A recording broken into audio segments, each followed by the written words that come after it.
ఈ అలవాట్లు ఉంటే జీవితంలో కష్టాలు తప్పవు. చీకటి పడ్డాక పువ్వులు తెంపకూడదు. పువ్వులు పవిత్రమైనవి, కాబట్టి చీకటి తరువాత వాటిని తీయకూడదు. పూలను కాలితో తొక్కకూడదు. పూలు దేవతలకు, పూజలకు సంబంధించినవి. చెప్పులు దొంగలించకూడదు. చెప్పుల దొంగతనం చేసే అలవాటు ఉంటే కర్మపరంగా దుష్ఫలితాలు కలుగుతాయని పెద్దలు చెబుతారు. పగిలిన అద్దంలో ముఖం చూసుకోకూడదు. పగిలిన అద్దంలో ముఖం చూడడం అనేది అపశకునం అని పెద్దలు చెబుతారు.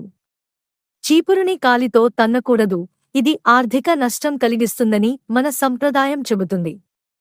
రాత్రిపూట బట్టలు ఉతకకూడదు. రాత్రి సమయంలో బట్టలు ఉతికితే దురదృష్టం వస్తుందని నమ్మకం. ఇంట్లో చెత్తను ఉంచకూడదు. చెత్త ఉంటే శుభం కంటే కీడు ఎక్కువగా ఉంటుంది.